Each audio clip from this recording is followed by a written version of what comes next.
My grandmother's gray wooden temple in Japan was tucked behind a large wooden gate. Tree peonies greeted visitors, followed by blue hydrangeas and purple irises waving in the breeze. Inside, the lean, solemn Buddha listened in silence to the whispers bleeding from the walls. The Japanese culture is a bloody and superstitious one, where ghosts hold center stage in much folklore. The small temple was built around 300 years ago in a farming village.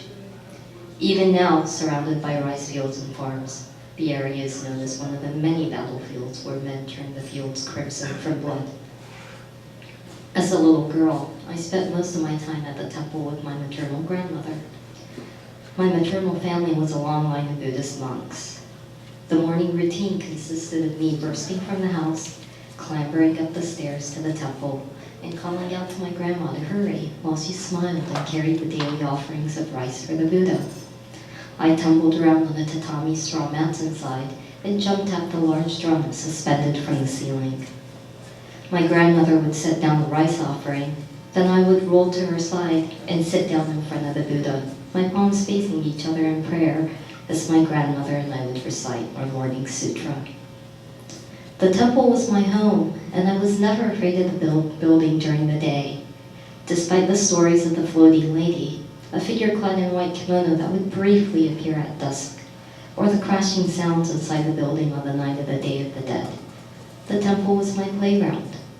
Mornings were filled with prayer and chatters of townsfolk. During the afternoon, twitters of kids filled the air as my grandmother opened the temple to the town children as a study hall. In the evening, I would tumble around with the local boys, ignoring the dismayed pleas of my grandmother to be more ladylike. Yet, as the light faded from the sky, a certain sadness would cast over the wooden building. There was room in the back of the temple where the whispers could be heard. The room was tiny, with straw mats lining a space just big enough for a futon or two. Sliding paper doors opened up to a small storage space. The light was always filtered from the trees nearby. The air was heavy, and sound seemed to change in the room. The usual clear edges of voices seemed to take on a more muffled tone. My practical grandmother and I were the only ones that did not mind entering the room. The house cat would follow us, but refused to enter. He would sit at the doorway, patiently grooming himself, while my grandma pulled out items from drawers or put things away. As she attended to her chores, I would curl up into a ball and lie with my ears pressed on the tatami or the wall. The whispers would slowly fill my ears. It was a light, feminine sound of 1,000 murmurs that coursed through your body and filled your veins with cold blue ink of countless tears. I would often hide in this room when I was teased by the kids about not living with my immediate family. I remember crawling into this room after an especially bad teasing that ended in a fist fight. I lost. Settling in for a good cry, I fell into a dreamlike trance.